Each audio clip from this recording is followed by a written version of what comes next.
Hello everyone, my name is Avert and I'm going to do some live coding on Twitch today. If you're watching this on YouTube, this is episode 2. The goal of this project is to basically build a small time tracking application using Hypermedia.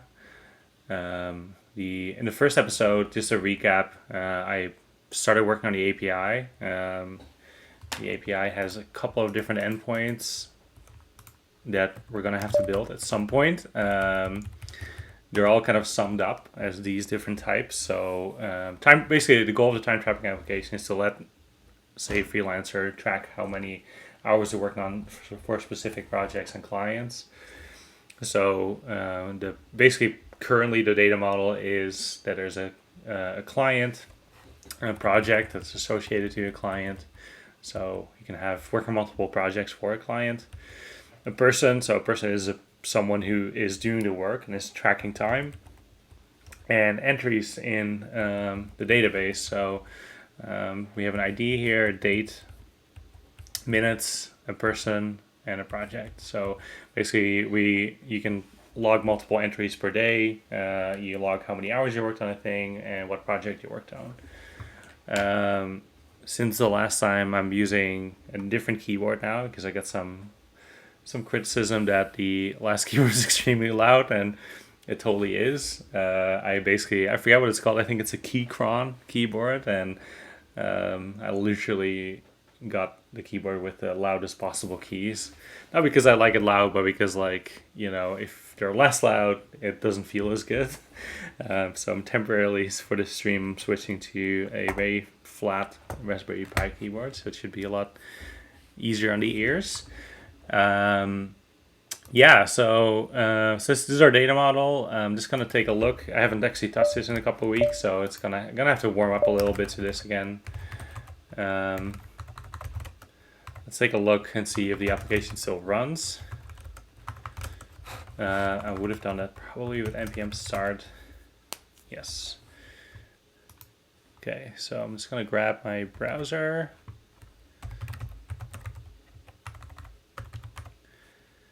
Oh yeah, so this is so frustrating. The new Firefox on Ubuntu is now a snap, and it will recognize localhost for some reason as a scheme and not as a host. So I need to add this.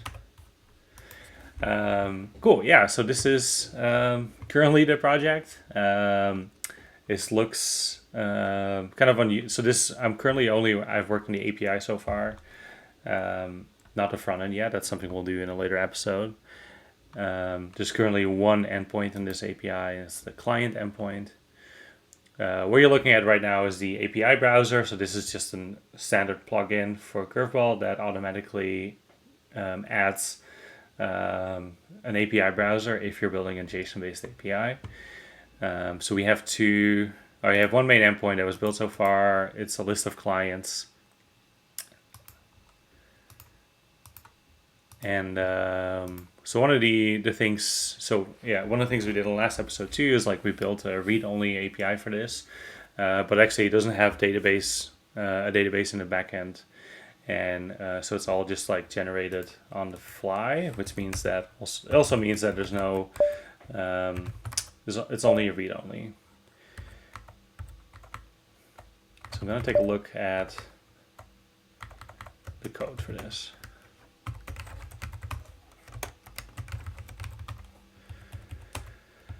So these are our routes. So you can see it's a client routes. This is for the collection, and there's a specific client item, endpoint 2. So one of the ways I build APIs is that if there's a different route, I want to use a different controller. If you want to know more about that, also the last episode has a lot more background about that stuff, so I'm not going to repeat that. So our client collection controller has a get method, which returns a collection, and a post method, which we're going to use to implement creating new clients. Item is very similar. And then finally our service, as you can see here, and this is kind of the important part, is there's a find all that gives us a list of all clients and there's a find by ID, which gives us a specific client. So what I've done here, and as you can see, is these clients are just hard-coded. So my first goal today is to try to move this to a database. So normally I'm mostly familiar with MySQL and a little bit of Postgres. So I am going to be using MySQL today. One of the things that I've done, basically been very consistent about in the last, 15 years or so, is that haven't really used ORMs. I've never really been a big fan of them. But I've been slowly getting a little bit more interested to, instead of writing just raw SQL, to use something that is a little bit more hand-holding. Not necessarily full-blown ORM yet. So I'm going to be using something called Connex today. And there's a couple of reasons for that. Actually, there's one really big reason for that. It's one of in the last couple of years, I've also really gotten into TypeScript, and especially for like these smaller projects where there's not super high focus on full end-to-end testing, TypeScript gets you extremely far in getting confidence in that the code works correctly. And what I'm kind of finding is that there's some black spots and some shadowy spots in the code that are more likely where there's more likely that bugs exist. So in the past, one of those examples was that stuff coming from an API client, say if some API client sends stuff to the server, we can't check with TypeScript if the body is correct. So we need some other tool. So one of the first things I wanted to do is kind of make sure that like we can validate stuff from a client, but also then get correct TypeScript types for this. So that was solved. Another area where also there was like significantly more bugs is another kind of like area where TypeScript couldn't really help, which is the database side. So if people write raw queries, then there's not necessarily a static checking of what that query might output. And basically getting consistent SQL schemas and types. So that made me very curious. Is like, is it possible to solve that? And so I've done a bunch of different research for different kind of query builders and ORMs. And so from all those query builders and ORMs, so some of my requirements was to not be too heavy-handed in how you're writing code. So it felt probably a little bit more appropriate to do something that's a little bit more like a query builder, less like an ORM, although ORM might still be nice at some point. And the second thing was that it had to have really good integration with TypeScript. So for me, this I ended up with a list of a couple. One was Prism, which seemed way too ambitious, and every time I read about Prism and online, there's just like, they seem to have like a massive marketing team, which I just like, the more I read about them, the less I trust them. And I think I'm just too worried that like a company that needs so much funding for an open source project, I think this is just going to crash and fail hard. So it's just not a project I trust in the long term. TypeORM, which ended up being a no, because even the creator of TypeORM kind of posted some stuff along the lines of like, I was over my head, I'm not happy with the design, and this is somewhat on hold, this project. Another one was Sequelize, a very common, I would say probably the number one implementation of this for Node.js, but from what I understand is that the integration with TypeScript isn't as nice. So that left me to finding this Knex, which I think is reasonably popular, and it seems to just like not be too overbearing, has a good TypeScript integration apparently, but I have not used it. So I'm completely new to this, and I'm going to learn this on the stream. So luckily, my goal with this is very simple and minor. All I'm trying to do is I have this type, a client, a client can have an ID, a client can have a name, and I need to create a database table for that, and be able to select, insert, delete, and update. So if I succeed in that, then it seems kind of like a pretty cut and dry case. But another thing I'd like to try to do right from the get-go is migrations. Because migrations lets you track changes to a database over time. Despite this being a small toy project, I still think it's important to get this right from the get-go if I want people to use it and install it. So this is another thing I'm going to be trying to figure out. So those are our goals. So for today is I'm going to hook up a database, learn Knex, get it going. I'm going to add to that migrations.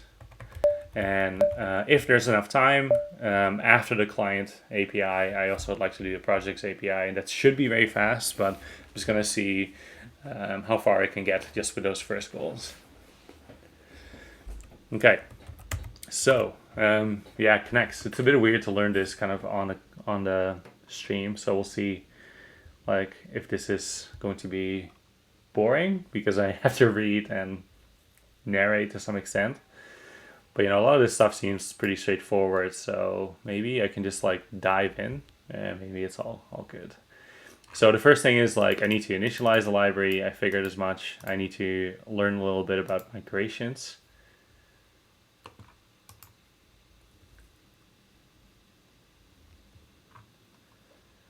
And okay, so it has some kind of CLI tool.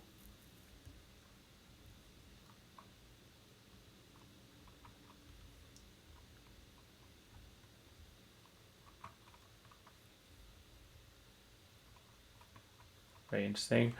And I need to learn a little bit about TypeScript.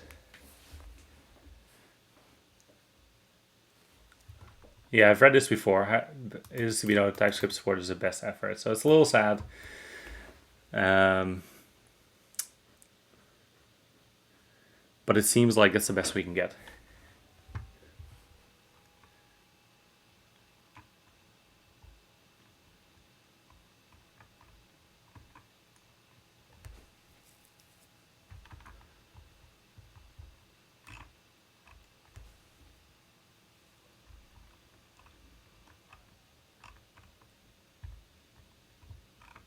It seems like I have a lot of TypeScript stuff everywhere. Okay, cool. Installation. Let's just start there. So I'm going to use... Did I check everything in? No. Okay. This is from the last sesh. Let's just get everything checked in, and then I'll end the session with a pull request.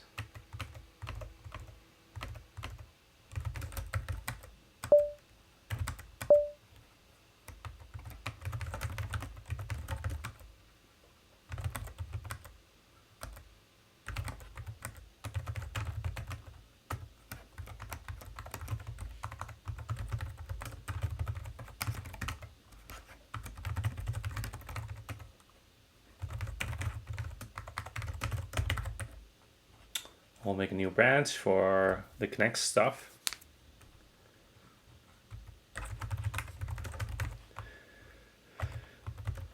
And let's get going. So I wanted to use MySQL 2 as the library, and I'm going to use Knex.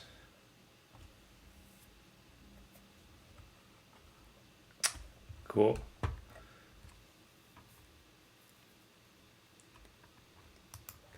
And the next step is to initialize the library, so I'm going to make a new file for that. So I'm assuming it will be fine.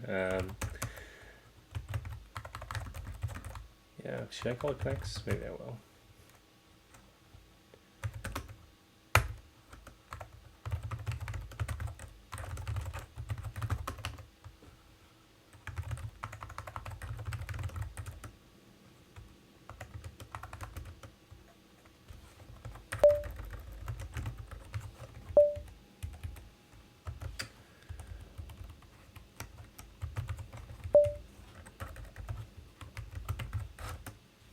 So this is basically for me a way to create a global Connex instance that other files can then get access to. Yes, this is a singleton, and no, I don't really care about that.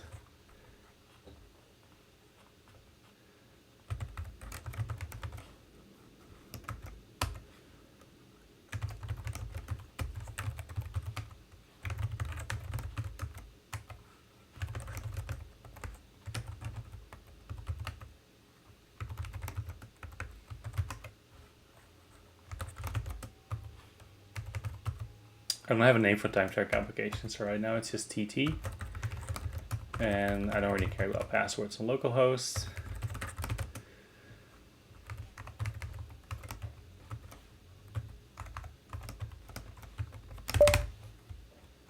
Okay. So far so good, no errors.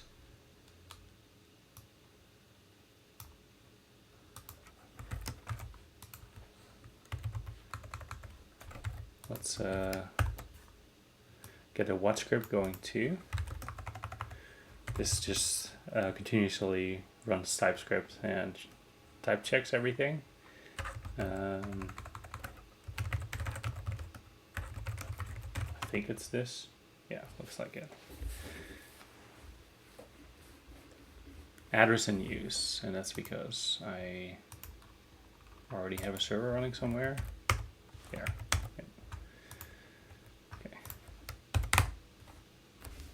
Cool, good to go. All right, so presumably that worked. Next, I guess I need to take a look at the migration stuff.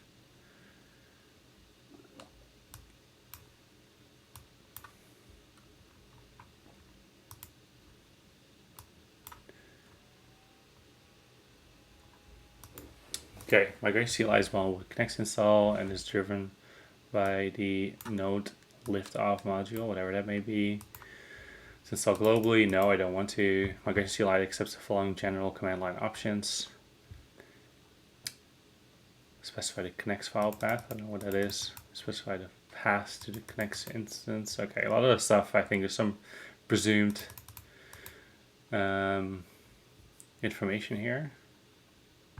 I guess Connex file sounds like, okay. Okay, to create a new Connex file, let's start with that. mpx, cool. That is, okay, all right, cool. That works for me. So this is, okay, cool. I can do that. So the difference is that I already started working on this simple Connex init script. I'm assuming that I can, this will automatically pick up a configuration file. So let's take a look. No, it doesn't yet, but we'll see in a sec how I can fix that. Okay, development. This is interesting too, because like I guess we can even have SQLite during development and let people do something else in production. However, I'm gonna stick to my SQL.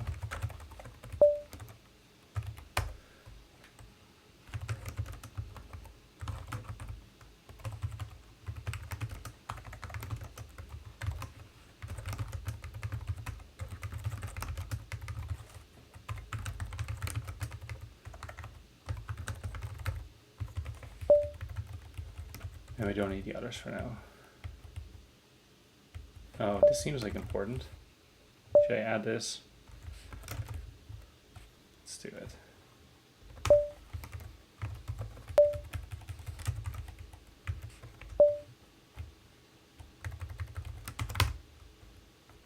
Okay. Oh no, I guess like this would have given me a TypeScript file. So let's just do that.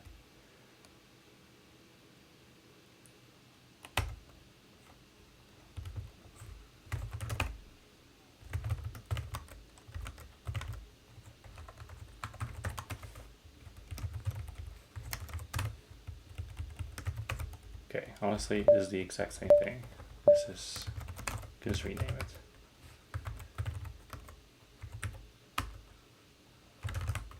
Cool.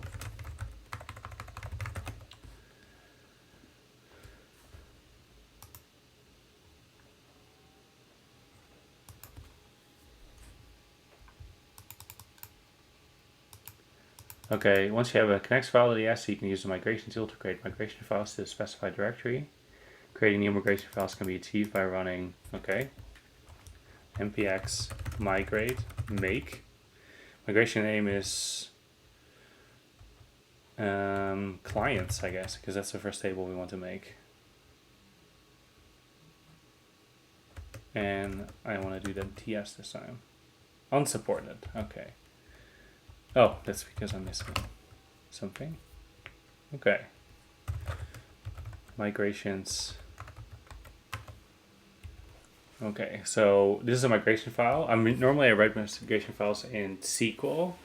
So we get two functions here, an up and a down function. The up function basically creates the migration. So for instance, in this case, we want to create a new client table, and the down function would do the opposite and remove it. I don't usually do the down functions. It feels I've never really needed them. It seems it's kind of fun to have them, I guess, and I guess it might help that if you switch between branches and you want to remove the change the migration did, but I rather probably just throw an exception.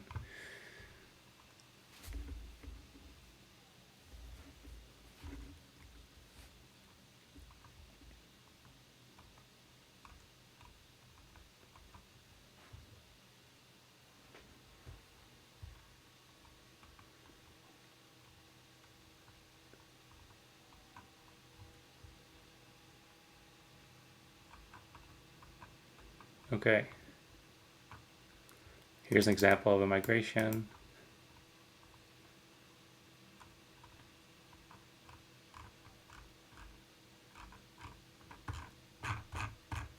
Okay. I guess that's what we want to do. So let's just try to figure this out. Schema. Oh yeah, I have to return.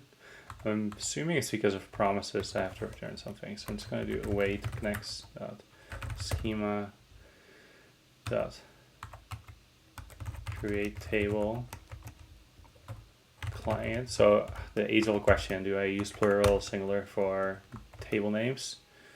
I think I'll do singular. I guess I use plural for everything. Okay, it's plural.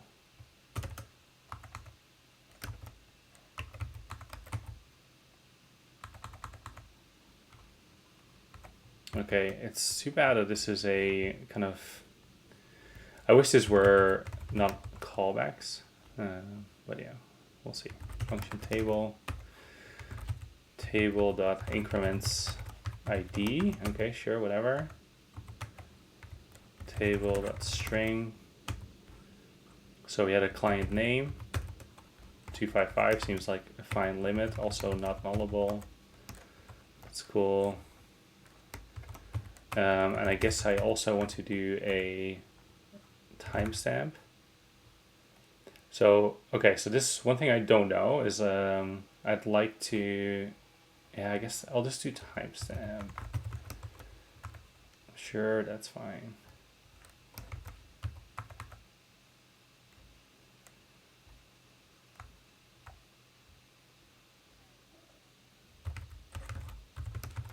Create it.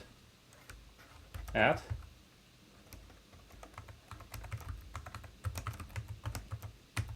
Not nullable.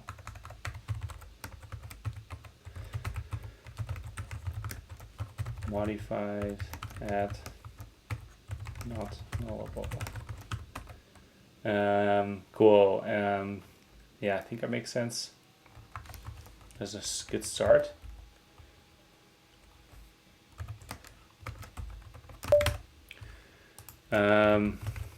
I'm gonna find, can I just ignore the down function?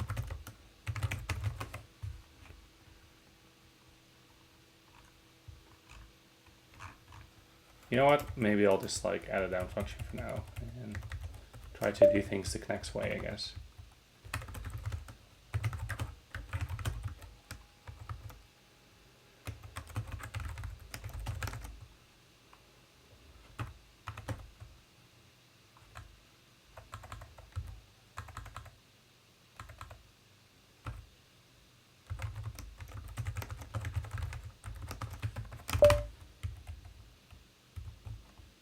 never mind, that's not a function.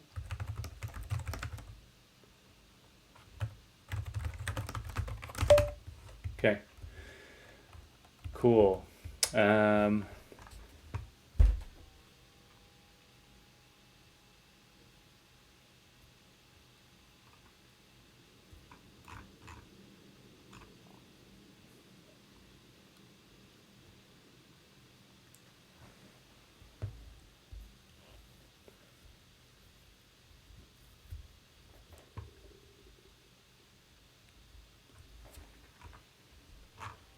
Okay, well, that's our first migration. Interesting. Let's see if I can use it. npx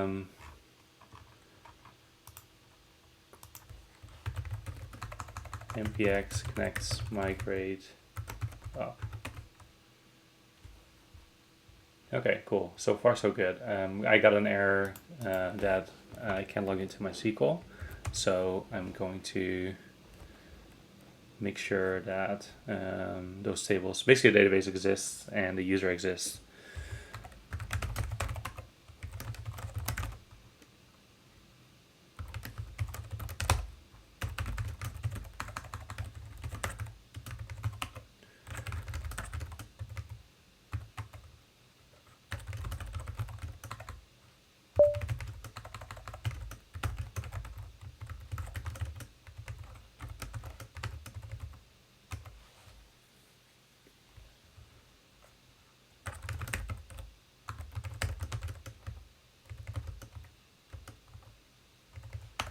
I'm gonna password is password, perfectly safe.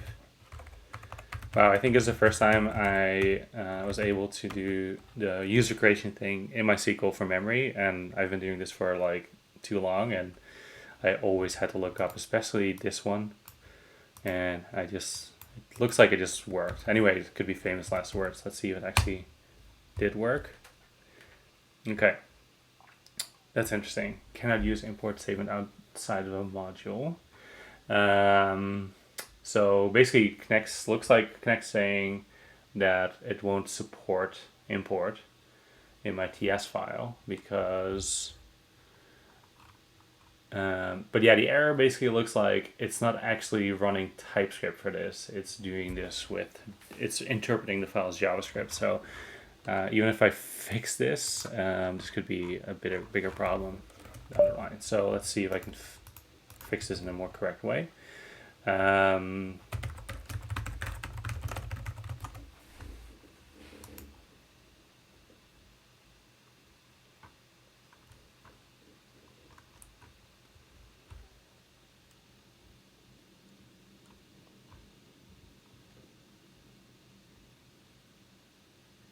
Okay, so it looks like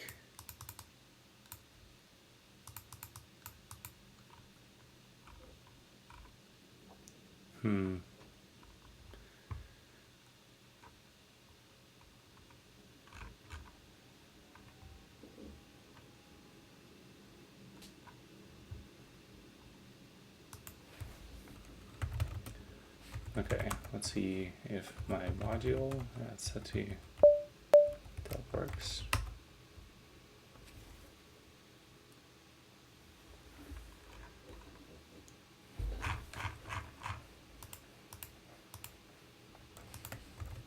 Okay, maybe I should just Google this error. I feel like this must be something a lot of people run into.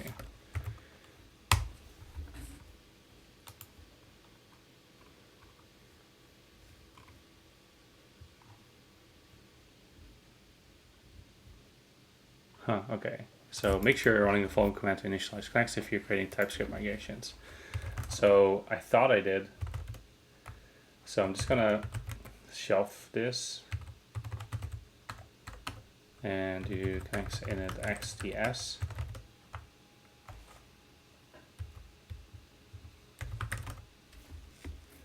I need to see if there's something else in here that I missed. No, it doesn't seem like it. Okay, cool. I'm not getting more confidence here, but just in case, I'm just gonna move this into here. I just can't imagine how this could possibly help, but doing it anyway. Oops, it's fine. Well, should I also run the up command with TS? No.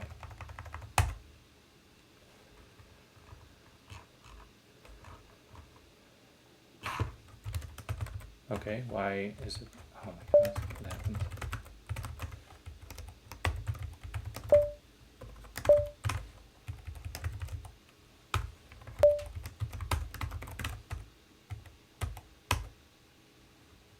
No, didn't do anything.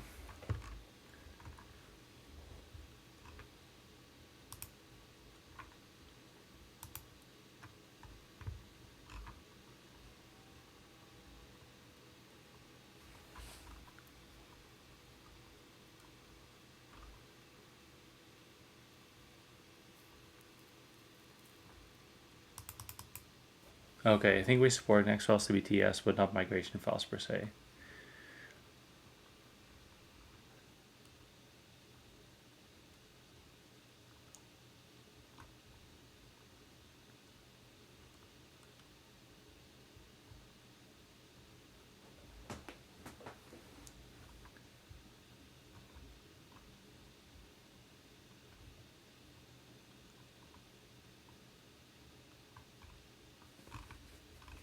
Well, this is not a great experience so far.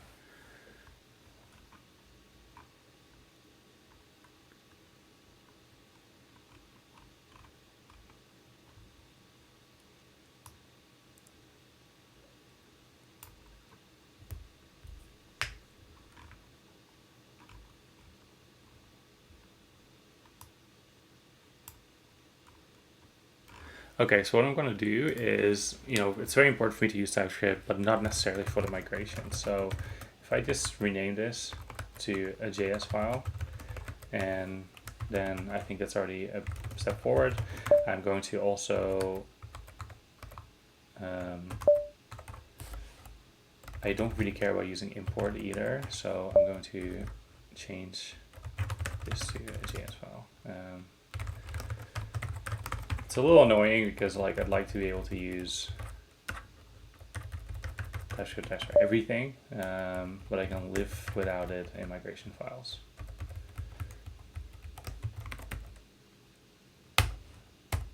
Let's see if this is better. Okay. Not supporting export. Okay, that makes sense too.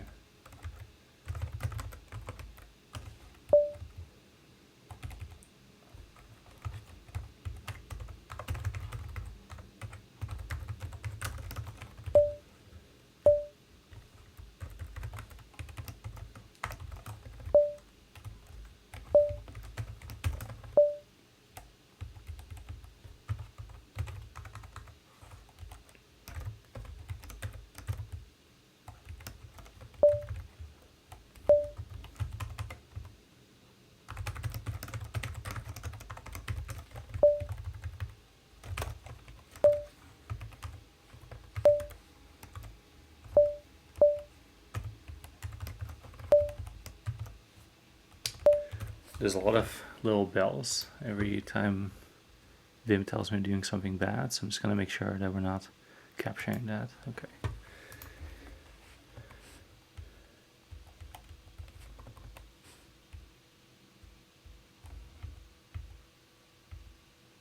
Okay, seems better. This needs to be async, and this needs to be async. Okay, back to old school JavaScript. Okay, that's good. Ran the following migrations. That's kind of exciting. Oh, you know what? I should have read these errors.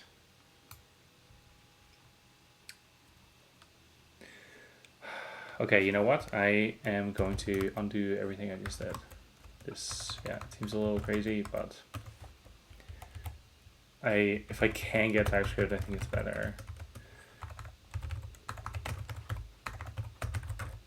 It should only take a second.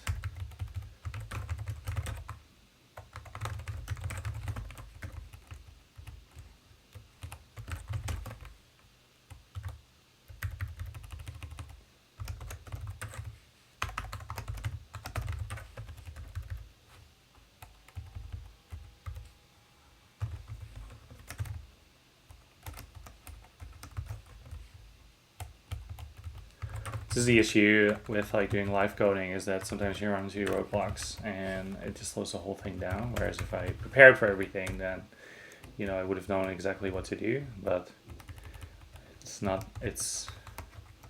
that's a big time investment to basically script everything before I do it. I'd rather just do it.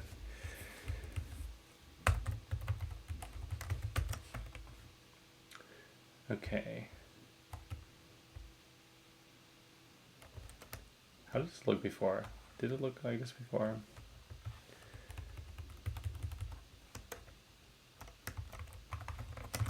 It's gonna make another migration just to see how it looks like.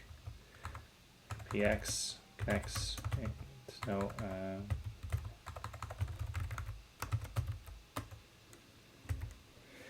Oh, excuse me.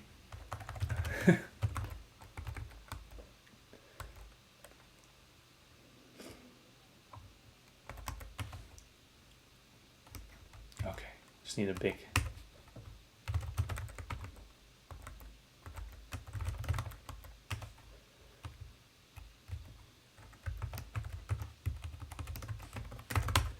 There you go.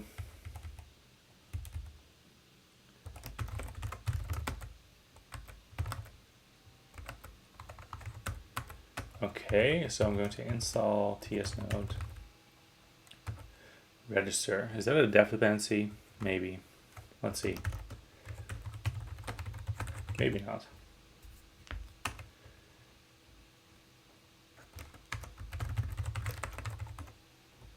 I think maybe I just need tsnode.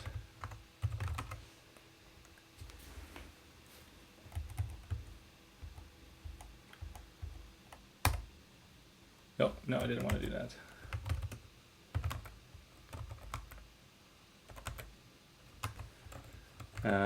mpx Knex migrate up. Okay, this is good. This is good. Migration directory is corrupt. Following files are missing. Migration. Okay.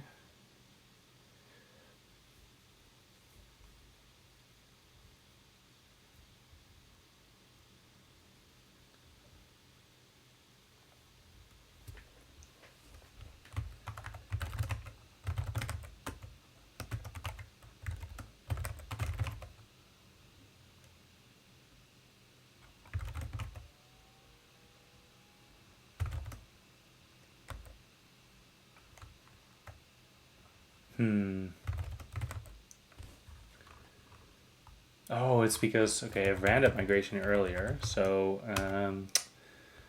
use TT. I'm assuming that there's a migrations list here. Yep. So let's just drop all these tables. Drop table clients, Connex migrations, log, boom. And do it again. Okay, cool.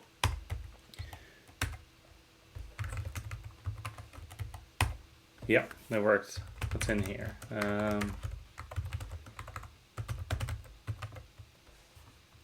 Cool. Can I turn off the bell altogether? I don't know if it's. I'm not 100% certain if it's on stream or not. And there. Cool. This worked. Okay, we have a clients table. So that's our first step. Migrations, our thing. Okay, next, let's actually try to use this table. Introduce boilerplate and add infer types. You can augment tables interface and connect tables types tables module. So it seems like I need to do this.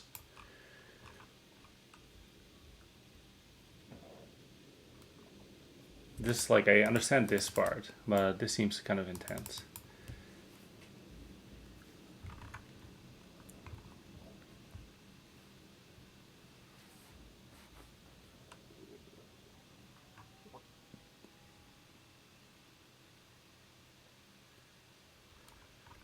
Not super user-friendly.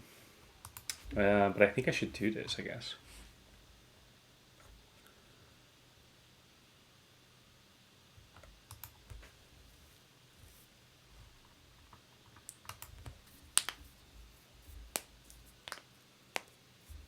Okay. How? I think this is a definition file. So let's try to figure out how to, I'm just going to guess Knex.d.ts.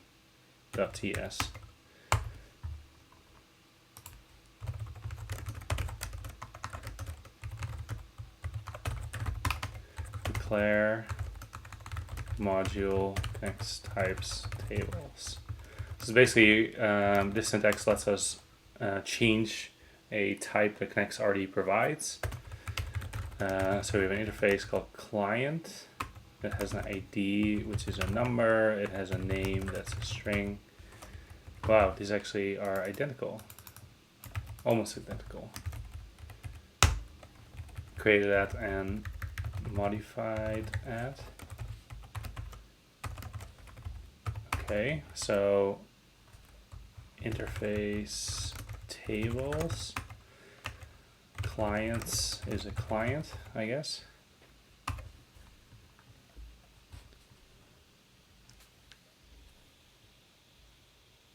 For more advanced types, you can specify separate type for base model, insert type, and update type. But first, notice that if you choose to use this, the basic typing showed above can be ignored.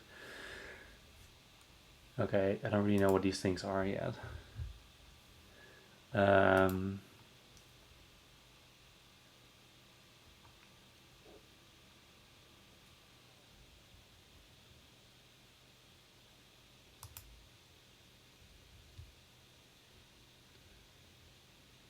Okay, you know what? I will leave it with this. It seems like the composite thing is a more advanced feature, so I'm gonna see. I'm gonna wait till I need that. Cool. Next step, how to the library. The next query builder is the interface used for building and executing standard SQL queries. It's select, insert, update, and delete. Okay, to make this a little bit easier on myself, I'm going to add a record here, because the easiest by far will probably be to write a select query. So that's what I'm going to do. Describe clients. It's a timestamp. Okay, so insert into clients, set a name equals back gateway. It's the name of my company. Created at is right now. So how do I do that? Now? Is that the same for timestamp fields? I don't know. Modified at equals now. Okay.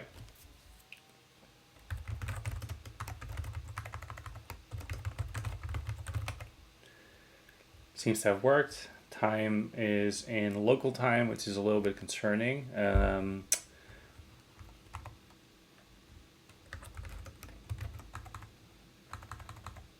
do I check the TZ? Is that, can I just do this?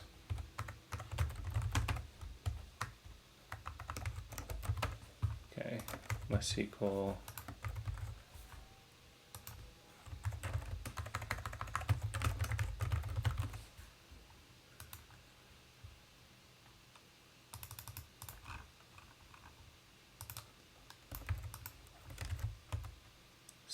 System. Okay, so using the system time zone. Just curious.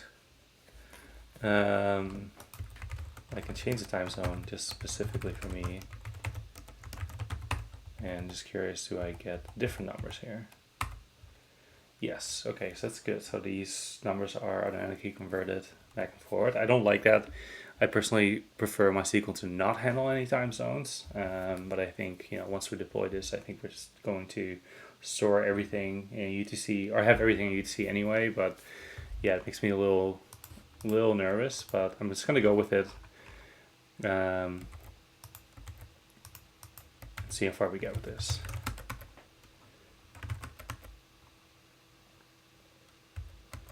Okay, so the query builder.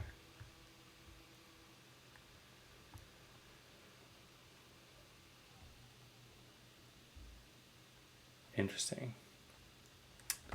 Most commonly, one needs just plain table name, column name. In many cases, one also needs to pass an alias and how the identifier is referred to later on in the query. Okay, I don't care about aliases, so can we just do the query?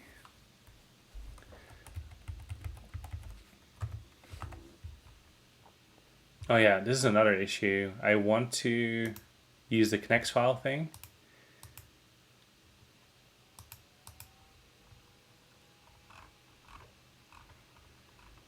Because I already have a place. Okay, so this is the issue. I'm gonna just talk it out. I have this Knex file, and this is their standard place for configuration. And that is used by migrations and such. But I also have this file that I made, and this doesn't have any configuration yet. So can I tell Connex to use the Knex file?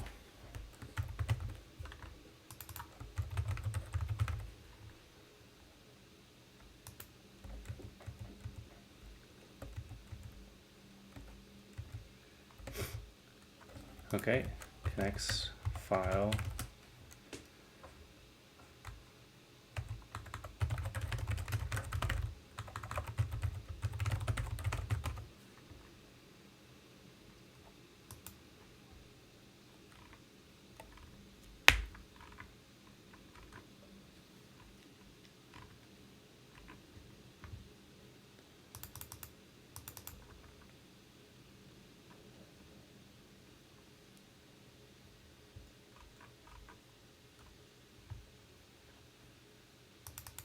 Okay, I just need to import it.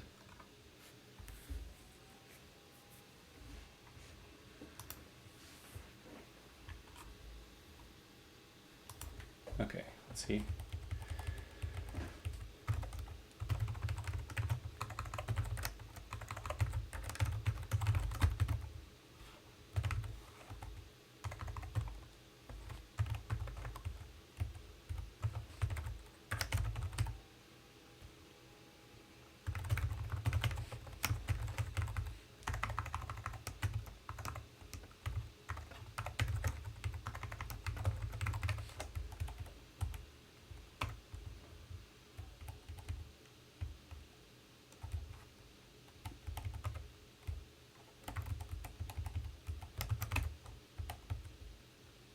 It's not a module. No, it's not. Okay, fine. I'll just...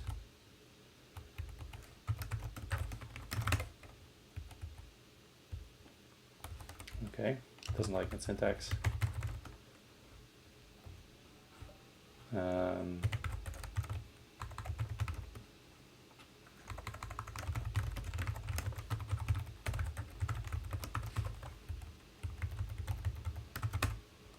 Okay.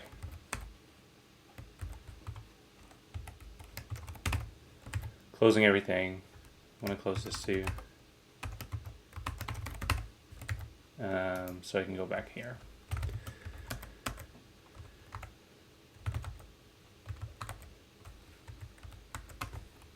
Okay, so I think what I have right now is a setup database. And configuration and migrations.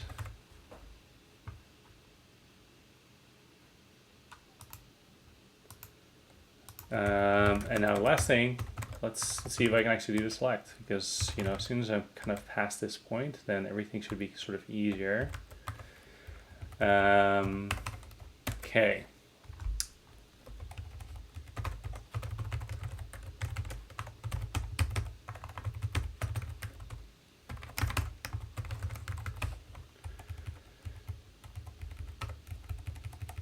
I want to do a default export default, oops.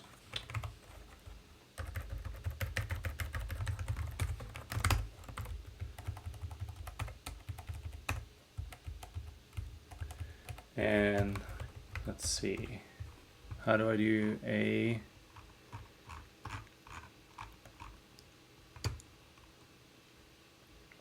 select? Okay, here we go. Select. Can I do all? Yes. From clients. Okay. Okay.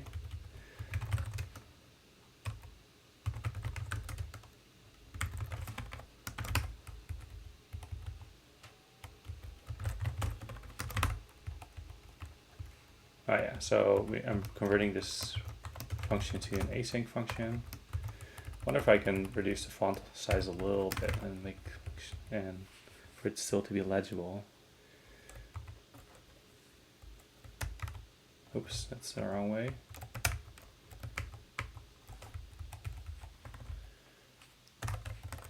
Let's just console.log this.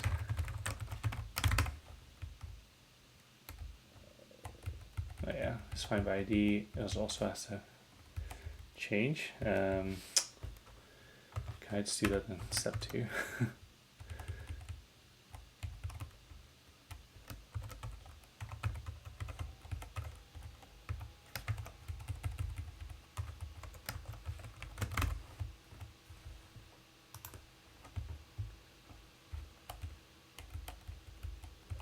Okay, the next error is related to collection because this collection function expects find all to not return a promise, so we can easily change that. Boom. Okay, so progress once again. Module not found. Cannot find module Knex file. Okay.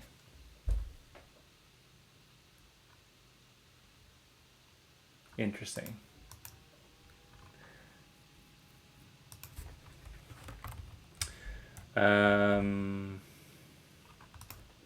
What if that's a TS file? I guess like it's because it's not getting converted. Okay, you know what? Let me just turn this to a JS file again and see what happens. No, this is too weird, but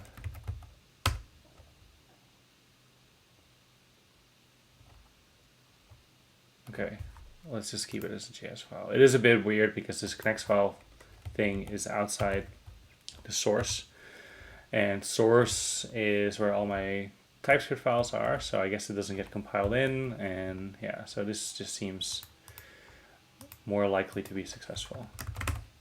Okay, all good. Let's take a look at this. Okay, cool. Error. Hey, but look at this. You got a record from a database with everything that I expected. That's amazing. There's there's an error deep inside a dependency. That's something for another day.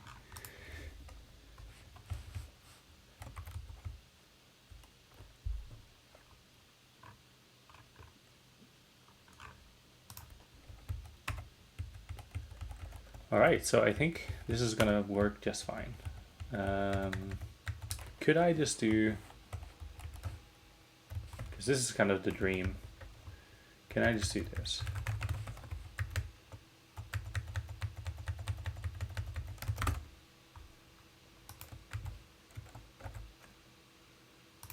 Yes, okay, interesting.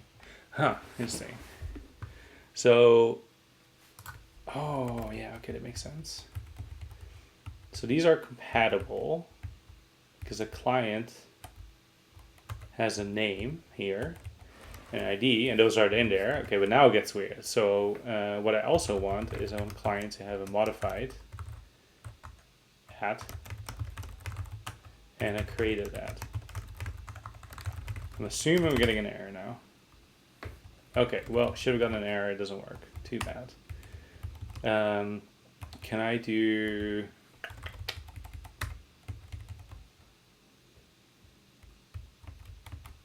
Okay, so does this even have actual TypeScript support then?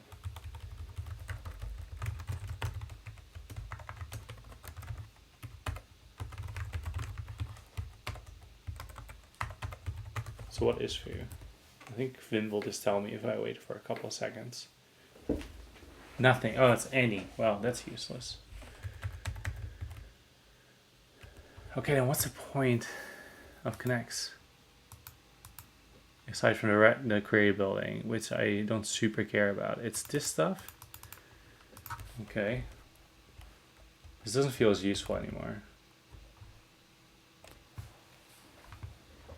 Okay, there's another possibility that maybe this should already work, but is the same as specifying, okay.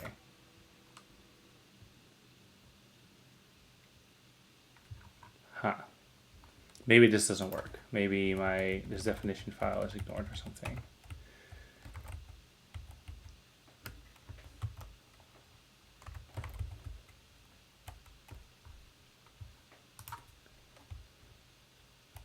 How do I test that? Oh, I guess there's one way. I can go to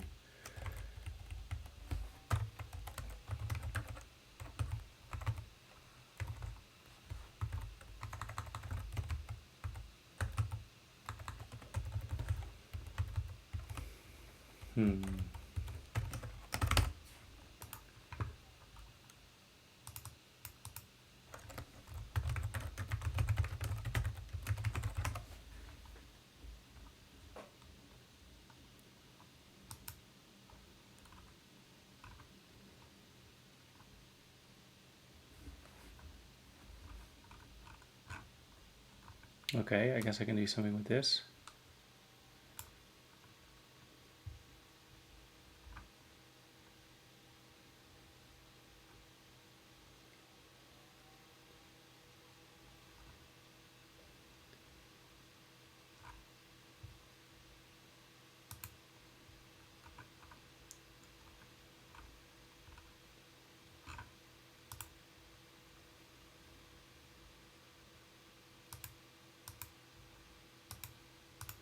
So the reason I'm confused about this is because I thought that if I just write a .d.ts file, this automatically works.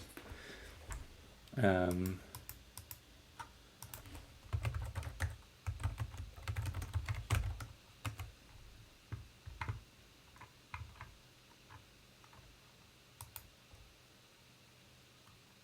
my god, it's embarrassing. Wow, this looks like this is just somebody just copied this from Stack Overflow.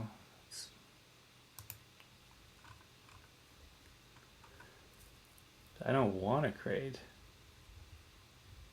a type-root thing.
Okay. Okay, so looks like I feel like it should be possible. I just don't know exactly how, and I don't want to necessarily spend too much time just like figuring that out on this session. So I'll leave that for another time. What I'm going to do for now is I'm going to make separate database types, and I'm going to just try to figure it out with that.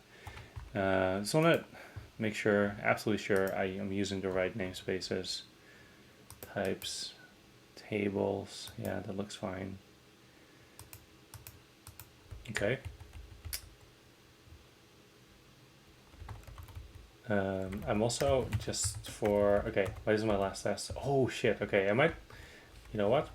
I have a Knex and a Knex.d, and I'm kind of worried that this might be actually a problem. So what if I just add it here, and I remove this,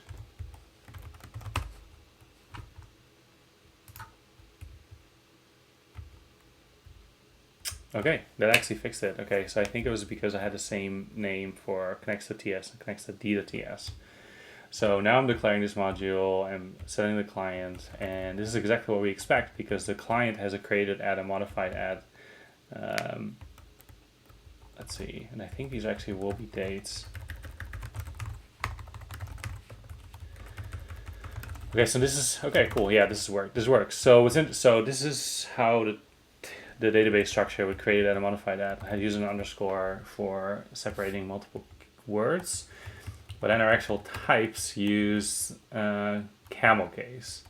So the question is like, you know, why are we doing that? First of all, because it is a little frustrating, and to be completely frank, I don't have a good answer to that because like I've just always been trying to use conventions as much as possible, and the convention for any database example you'll ever see is that they use underscore.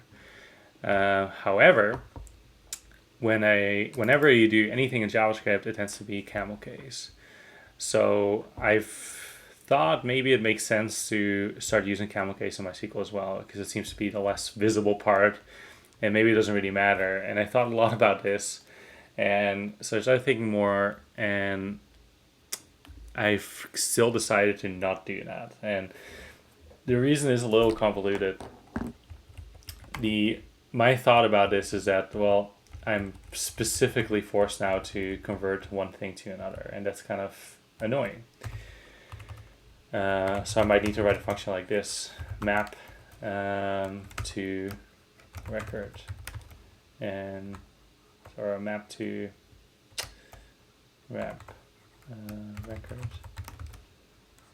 So we had an input, which is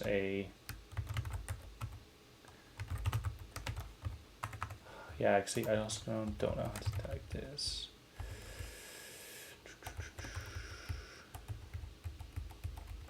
So let's say we got an input, that's any. And now I'm forced to map this to something like this.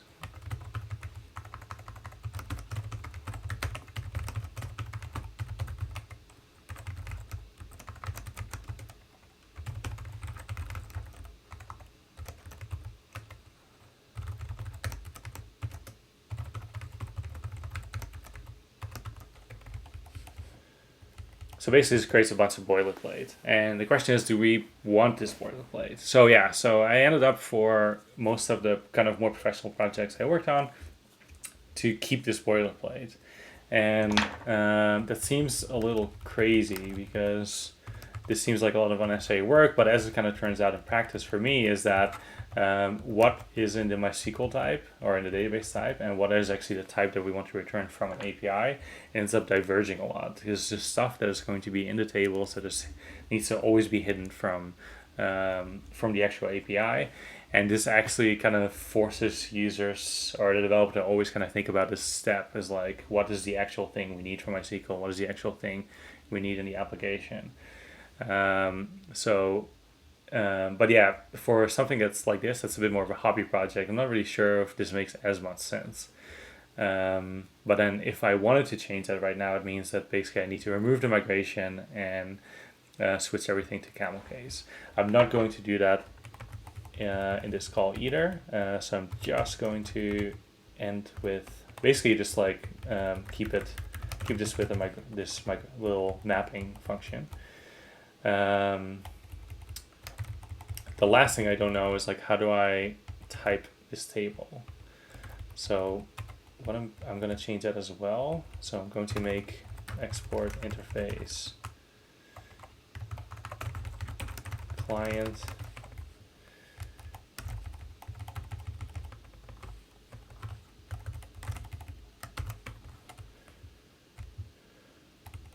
Well, let's make this DB client to make it very explicit that we are dealing with a database model.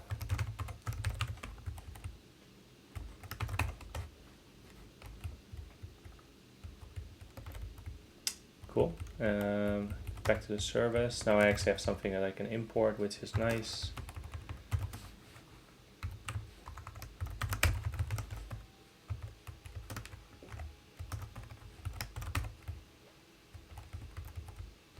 Okay, now I do want to have a named export for this. Export const x equals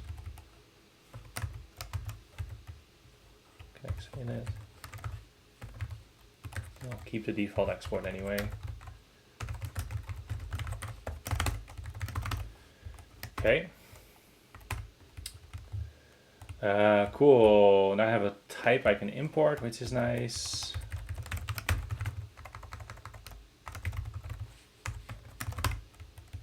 Map record is declared but never read. That makes sense. Current foo. Okay.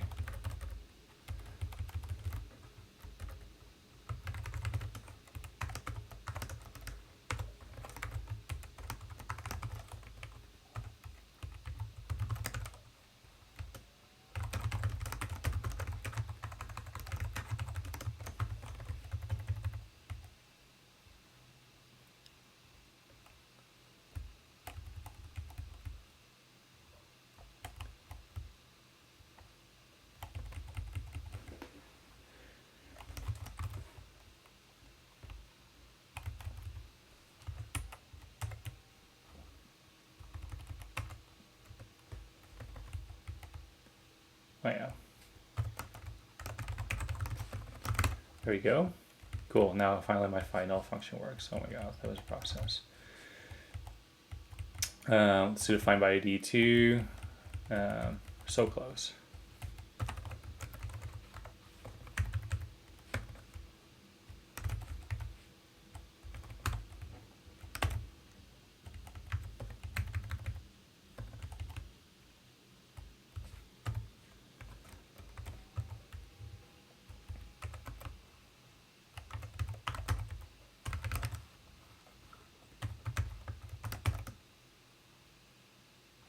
Okay, I actually have no idea how this works.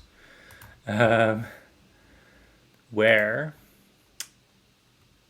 Okay, cool. Yeah, seems simple enough. ID, cool. Can I do, is there a select one? And why is this erroring?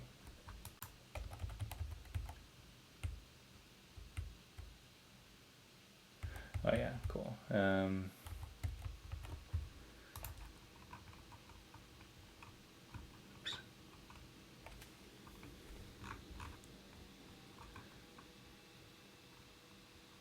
So what I want is a function that lets me select, but exactly one, and maybe throw an error if there is more than one. Okay, that doesn't seem to be the case. Okay, that's fine.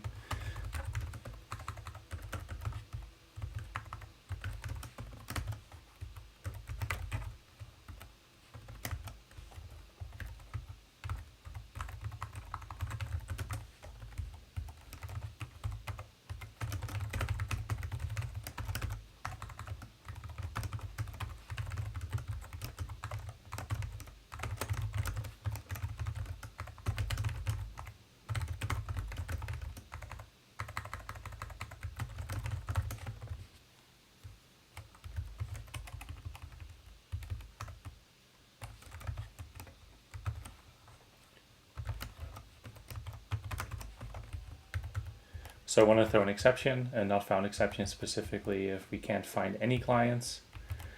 Yeah.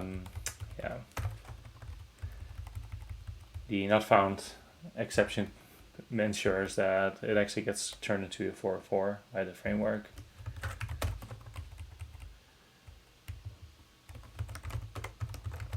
Instead of a client, we're getting a promise client again. And finally, if there is a record, we can just do map record, records 0. Oh, that's record. Turn Okay, so this should be correct. Then we need to modify the item controller because the item controller assumed a non-promise result. So we just need to add a weight to that and add an async keyword to the function. Okay, no errors anymore. Okay, let's see. Cool, that seems to have worked, and this seems to have worked. Cool. Okay, last thing I'm gonna do here for clients is that we have our item results. So this is our JSON response, and just as a reminder, we're using a format called HAL that has that uses links to express relationships. We already had a self link and a collection link. This collection link turns into this button. And we just have a name here. We're not using the ID in the output formats. And the reason for that is because we want to try to encourage users to use URLs as IDs instead of database IDs. If database IDs make it all the way to the response bodies, it means it's a leaky abstraction, at least for hypermedia purposes. Ideally, every unique identifier is the URL or is a URL of some sort. What I wanted to add here is the created at field. So that's going to be client.created@. I'm going to use ISO strings for this, just a good standard format. There's very little, it's hard to misinterpret what these formats look like. So, and they also work as, they can throw them in JavaScript date constructors. So I find this the ideal format for APIs. There we go. I wish we had some microseconds here. It's completely unnecessary, but also I just like seeing it. It looks like my SQL timestamps don't have those yet. But yeah, those are new fields, and so that means we finally adopted Knex for this. So that's awesome. So as a next step, I'd like to be able to add new clients. Cool. So this is a little bit more familiar format. I think it was a bit of a chaotic stream just because I'm learning Knex on the go and I'm kind of solving problems as I see them. But I think for stuff like creating a new thing, I should be more familiar with that. Yeah, so let's get started with that. So we have a post function. Actually, let's start with the service. So we have our service has the find all and find by ID function. Let's add a new function that is the create function. So create wants to receive a client, but not exactly a client. It's an almost client. And if it's done, I wanted to return the newly fully constructed client. Okay. So to create a new client, so I want to create a type for this new client thing.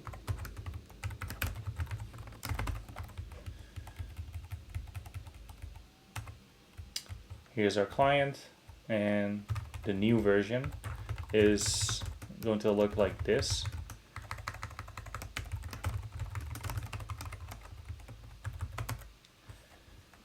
It only has a name. And the reason for that is because the modified and created at are automatically determined, and the ID is also automatically determined.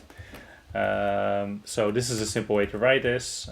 What I'm actually going to do is I'm going to use a less simple way to write this, which is it's omit client, and I'm going to emit the ID, modified at, and created at. Yeah, this seems like a much more convoluted way to write this. However, there is a benefit. As we start adding more fields to this, they automatically become part of new client as well. So this makes more sense for more complex types, but this is just I find this a good standard way to write this, because ultimately all these things are going to grow in complexity.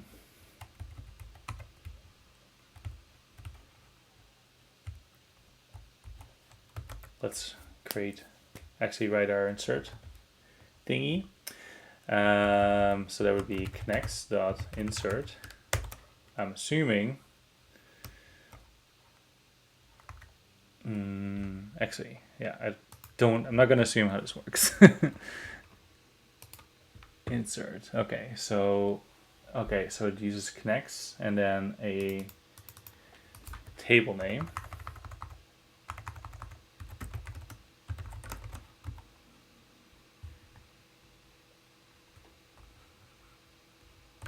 Clients dot insert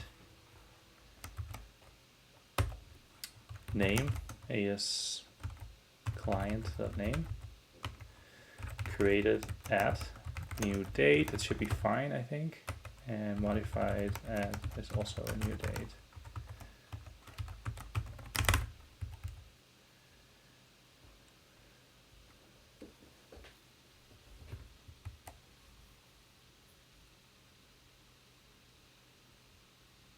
Created at does not exist. Is that true? Oh yeah, because I need the underscore syntax for this.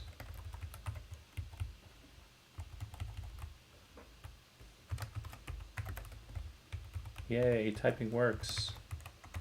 There's already a benefit. Cool, that's awesome. What does this return?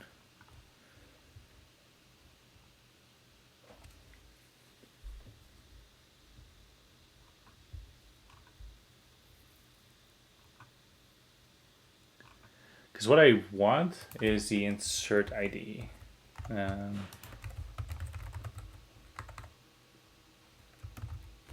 Okay, maybe I can just kind of figure out what's in here.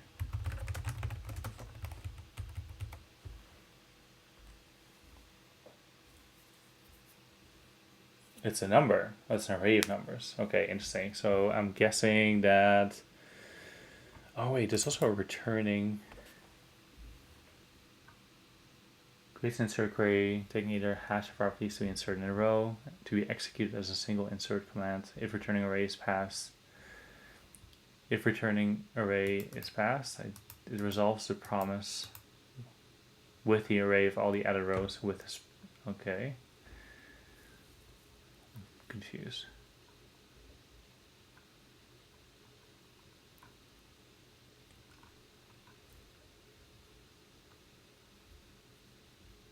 Okay, so returning, does that mean I can do something like ID and name?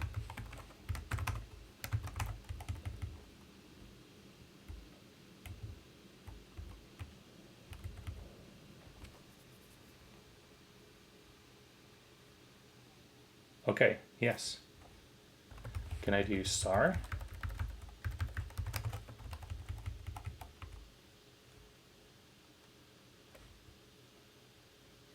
No. Okay, so I want to return ID, name, modified at, and created at, and then return map record foo.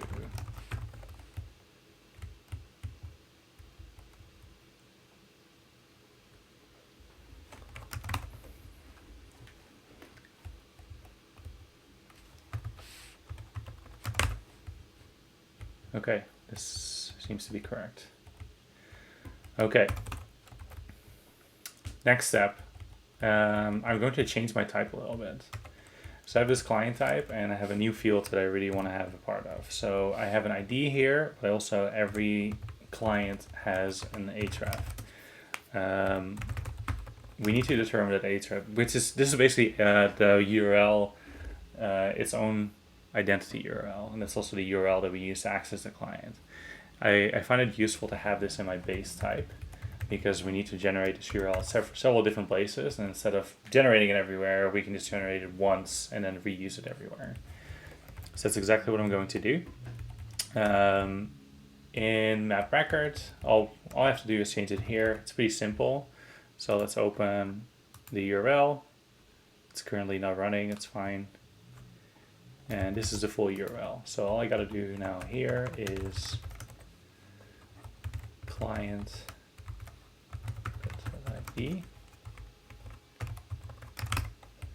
Cool, so the URL is available everywhere. I'm also going to change the health formatters to actually use this URL.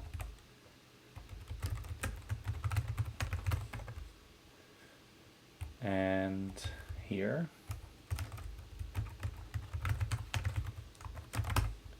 Cool. And lastly, back to creating new clients. So right now we're in a post request. I'm not going to validate input yet from the post. I'm going to leave that till the next session. To get access to the body, I just do ctx.request.body. And what I want to do now is const client equals await client service dot create. All this needs is a name, and I'm going to take that from the body. Cool.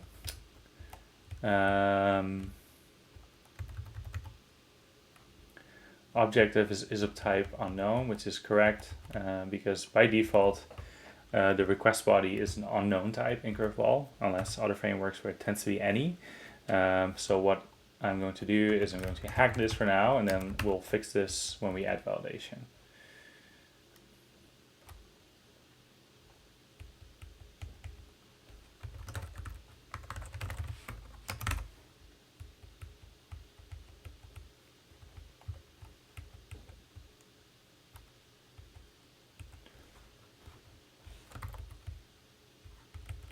I also need to remove href now. So yeah, it seems right now creating these new types seems like it's more overhead, and you'd be totally correct. But there's going to be a point where that's not true. Cool, that fixes this. I'm pretty sure I can just remove this again now, right? That was just like a weird, yeah, holdover.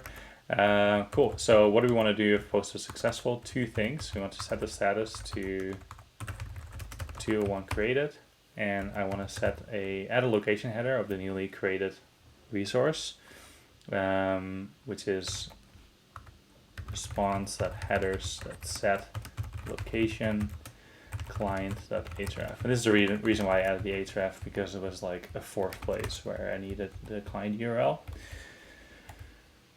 There we go. Okay, so this, I think this is all I had to do to make it work. Let's see if it actually worked. So I'm just closing this for now. And I'm going to do this with curl.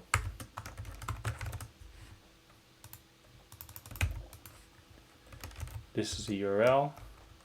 I want a header that says content type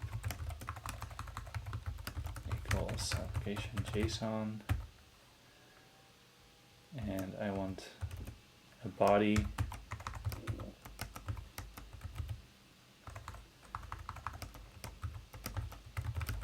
that says, so bad at coming up with company names.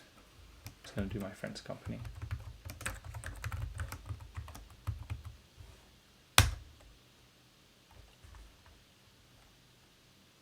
Okay.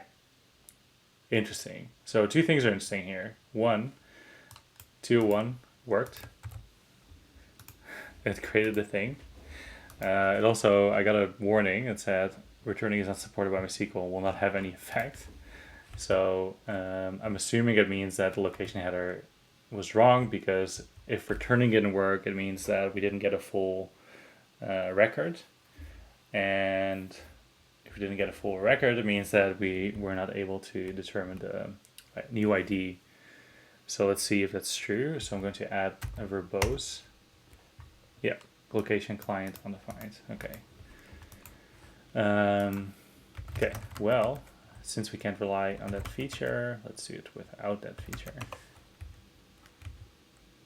So it's pretty sure that if we don't use a returning thingy, then it just returns an array of IDs. So I can change this to name. Let's do this. Client. And I'm going to add an ID, which is, and I'm adding creative add.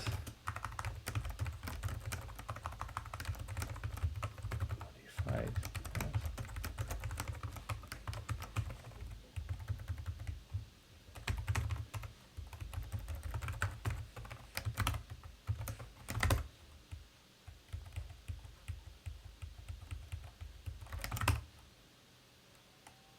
What am I missing? href.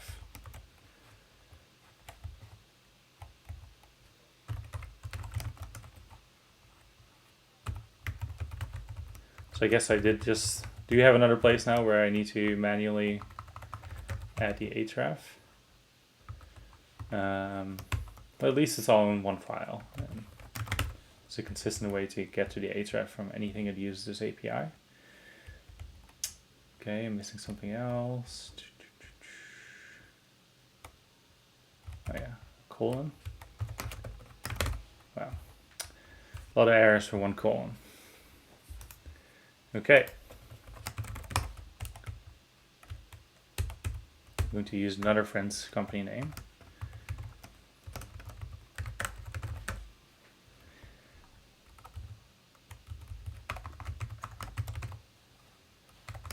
Probably spelled like that. Okay, are we getting a location header?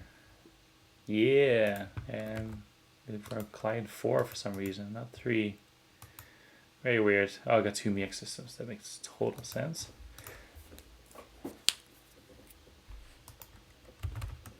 Okay. I think, honestly, that's probably where I'm going to leave it today. Everything took longer than I expected because I'm completely new to Knex. So let's just take a look at the goals. So we hooked up the database, learned Connex, got migrations, did not do your projects API. I also don't have an update or delete function yet, but I think I just want to move on to the next step, which is doing the projects API, and I'm going to do that in episode 3. So I hope that was interesting for everyone watching this either now or in the future. And yeah, very much open to feedback. So let me know if there's any way you can improve this. And yeah, cool. Bye.